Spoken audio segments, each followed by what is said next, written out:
Welcome to the February 2024 Star Wars Canon Update. Last month we got the return of the Bad Batch, more episodes of the Young Jedi Adventures, and 6 new comic issues, so let's dive in.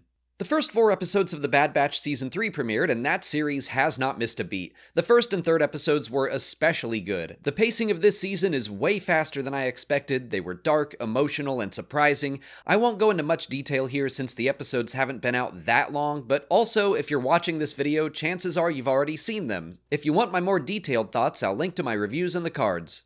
While The Bad Batch Season 3 began, Young Jedi Adventures Season 1 came to an end. I was honestly so surprised by this series. When something like this is announced, I'm always like, sure, yeah, it'll be cute and I'll watch it for the sake of the channel and doing the canon update, but this never felt like a chore to watch, if that makes sense. It exceeded my expectations in nearly every way. This round of episodes had more connections back to the rest of the High Republic, with more appearances of Starlight Beacon, Master Maru, Bell, Ember, and even Chancellor Lina So. But more importantly, it revealed the true identity of the kid pirate Tabor, and it was like a very low-stakes, more kid-friendly Darth Vader-style reveal that was surprisingly emotional. I feel like the story ended in a way that it could be over, but I honestly hope it's not. I would watch more Young Jedi adventures with these characters, or I would happily see their story continue somewhere else as they grow up. Jumping into comics, the High Republic Adventures Issue 3 told us more of Lula's story during the year in between phases 1 and 3, which wasn't all that surprising. I think this issue wrapped up the sort of introductory arc as Lula is reunited with Master Cantum Psy. The group hatches a plan to track a Nihil prison ship that sometimes comes out of the Occlusion Zone. They have the help of a smuggler and her very fun droid, Big B, and on the prison ship itself we see that Farzala is alive, having survived the fall of Starlight Beacon. Which I'm glad to see because I like the character, but it also seems like just about everyone that was presumed dead made it out okay. Then again, this is an all-ages comic. It seems like they saved all the permadeath for the adult novels, R.I.P. Stellan Gios. The first issue of the Mace Windu comic set up the main story of the series. Well before the time of the Phantom Menace, a woman named Azita Cruz has stolen a new coaxium formula that would be disastrous if it fell into the hands of criminal syndicates. Mace is sent to retrieve her and the formula before anyone else does. The issue ends with him saving her from planetary security.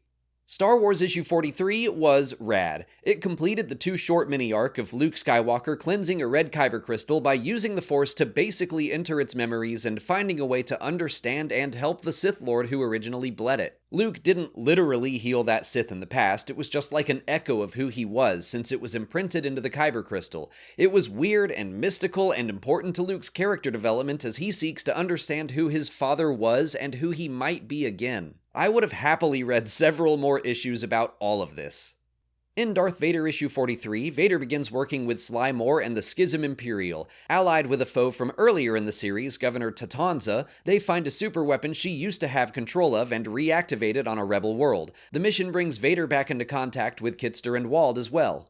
The second issue of the Thrawn Alliance's adaptation was alright, basically my same review as the first. It's the book in fast forward, but it feels more worthy of an adaptation than the streaming series adaptations that have been coming out.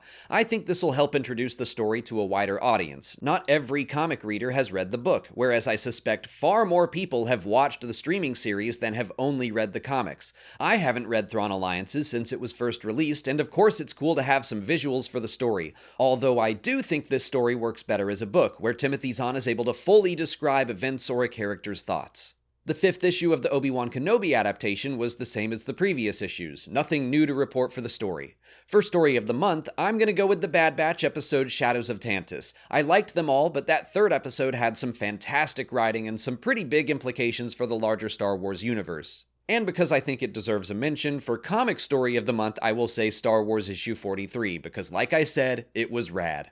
In March, we're getting 5 more episodes of The Bad Batch, the new High Republic book Defy the Storm, and 10 new comic issues. To keep up with those stories as they release, especially The Bad Batch and our coverage for that series, please like this video, subscribe to the channel, follow us on our socials, and consider checking out our Patreon page. As always, thanks for watching, and may the Force be with you.